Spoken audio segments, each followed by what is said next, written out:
Welcome home, my lady.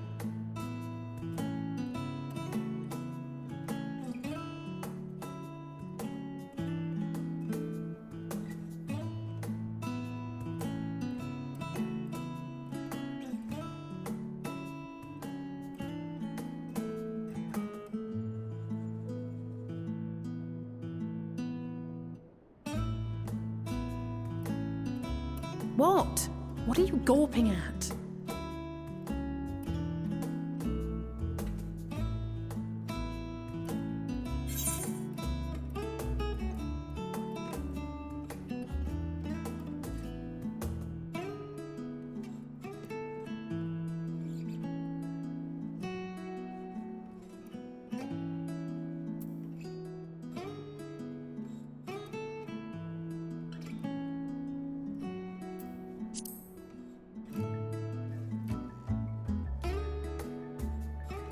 Oh, gods, please don't.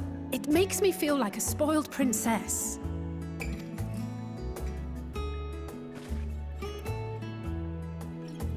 Lord Fortuneau is not to hear of this visit. And I should also like the children to have their gifts, ere my husband makes his return.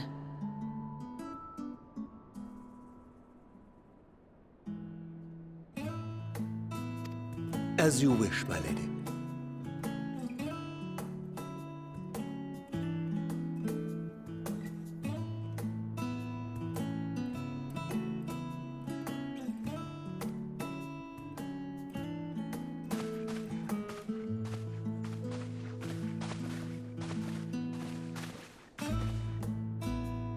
Master Alphino, Mistress Alice, if you would accompany me upstairs.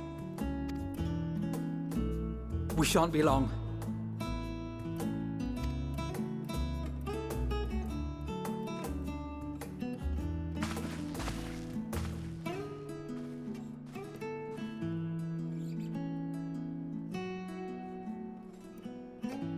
The twins have been sending letters home from time to time, recounting their latest adventures.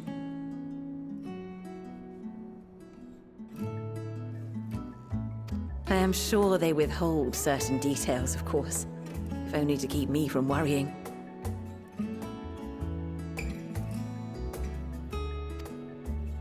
Yet a mother worries all the same. In the early days especially, I tried to support them as best I could, sending the Scion's coin and other such donations. Fortunately, they have found the strength to overcome adversity time and time again. Their words grow more confident with every letter, their depictions more vivid. The triumphs and defeats, the joys and sorrows. 'Tis clear that they have come to find value in every experience. But of those they treasure most, it would seem that meeting you might be the most impactful. Why, since that fateful day, I do believe there has not been a single missive in which you were not mentioned by name.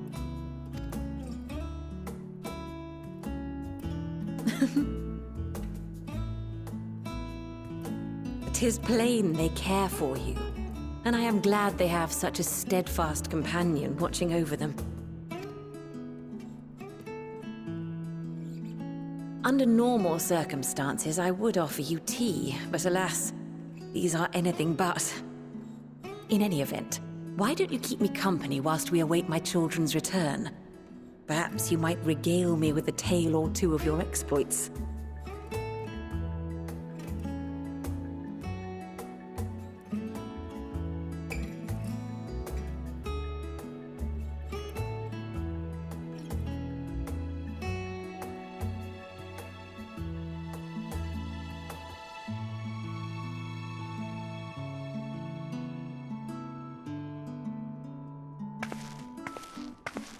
When you mentioned gifts, I wasn't sure what to expect.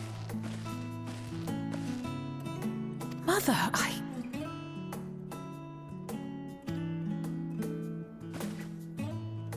Oh, look how well it fits you. And the style is to your liking?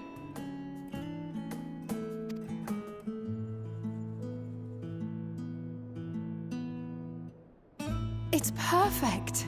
Exactly what I would have chosen. But please, tell me you had something different made for Alphino. Naturally. You are hardly little children anymore. And while I shall miss dressing you in those precious matching outfits, I must respect the individuals you have grown to become. See for yourself.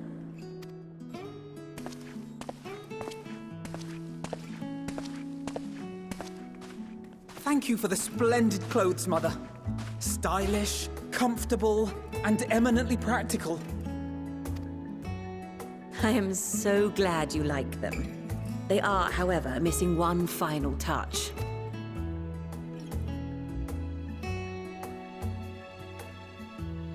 If you would allow me, Master Alphino.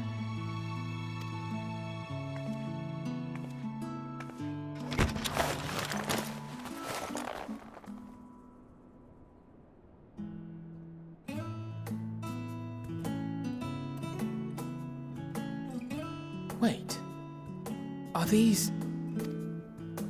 A sage's tools of the trade. They belonged to your father.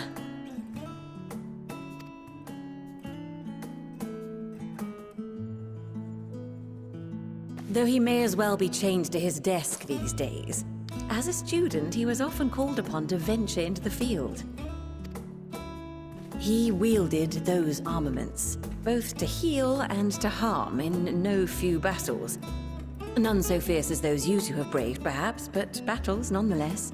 Thus did I pull them out of storage, to show you that he was not always the man who stands in vehement opposition to you now. And also because it would be a terrible waste of ridiculously expensive House Leveilleur commissioned artistry.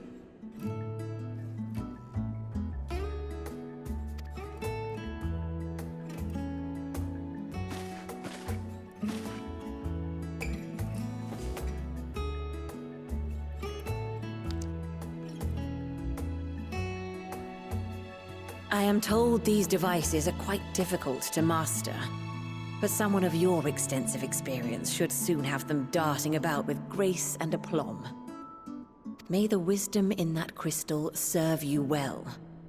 And please, try to find common ground with your father, that you might come and go without need for this awful subterfuge.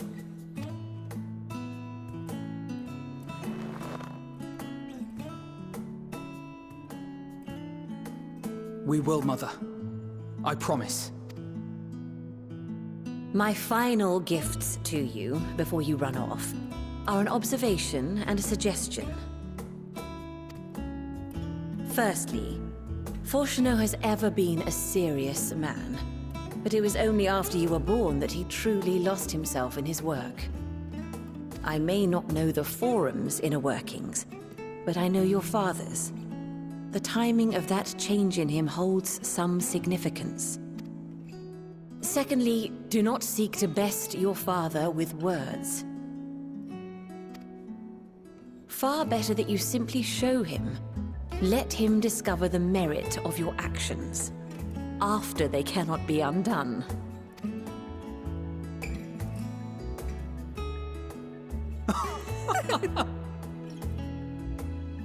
Oh, Mother.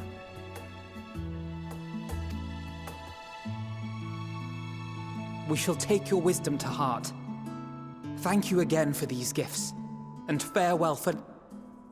Safe travels, my children. Eat well, stay warm, and keep your friends close.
Your time in Thavnair has certainly been eventful.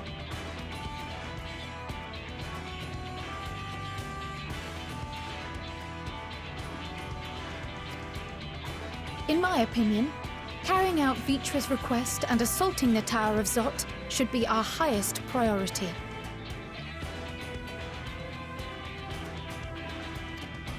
I agree. While I still have questions concerning the Forum and their grand undertaking, we have all but exhausted our avenues of investigation.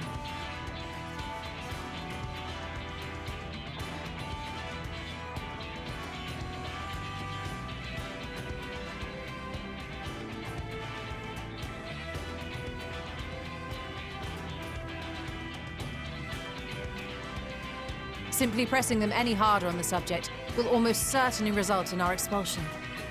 Therefore, I suggest we explore the ethereal sea connection by way of a letter to Master Matoya, then make our way to Thavnair. I wonder, even with the protection these talismans afford us, what can we hope to achieve once inside the tower? According to Orenvold and Fodola's report, they were unable to free the Emolja. Worse, their attempts triggered the tower's defenses, which led to a summoning of Luna Ifrit.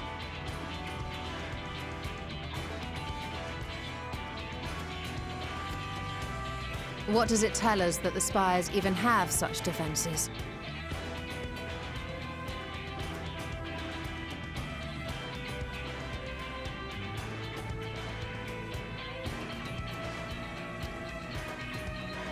Simply pulling a prisoner from the wall is fatal. Thus, the direct approach is doomed to failure from the outset. Any further measures to dissuade such actions seem unnecessary.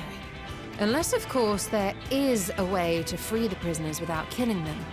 Then it stands to reason that any intruders will be met with overwhelming force. The towers appeared throughout the world in but the twinkling of an eye. 'Twas by magical means these structures were raised, I surmise. A spire thus conjured must needs be maintained, and I suspect an arcane catalyst, some manner of core, doth lie hidden within. Destroy the core, and the tower ceaseth to be, thus liberating the captives without harm. So we can hope. And I would prefer to enter the tower with a working theory than with no plan at all. Assuming Ishtola's reasoning is correct, the chances of the defenses remaining dormant are small to none. Any primals will have to be dealt with, and defeating one will likely only lead to the summoning of another. Our every victory will only compound the prisoner's suffering. May we not then divide our forces? Those proficient in healing will focus on sustaining the captives. That duty can be covered by Urianger, Kryl, Yostola, and myself. The remaining Scions will proceed with the search for the core. Admittedly, this strategy puts both parties at greater risk, but it should bolster our chances of saving the Arcosodra by a considerable margin.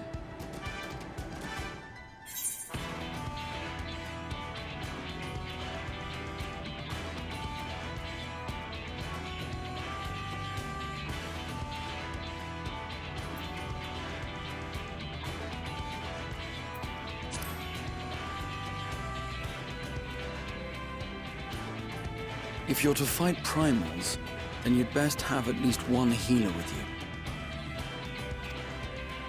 And I am more than happy to fulfill that role. I found wielding a sage's armament to be rather intuitive, and look forward to testing them against a more challenging foe. It seems we have a plan. All that remains is to carry it out. I will inform Radzat of our movements, so let us make our preparations and regroup near the tower. A military post in what's left of the Hamsa hatchery should serve as a convenient staging point. That sounds perfect. And remember, the experimental aetherite at the confluence is there for those who need it, so there's no excuse for being late.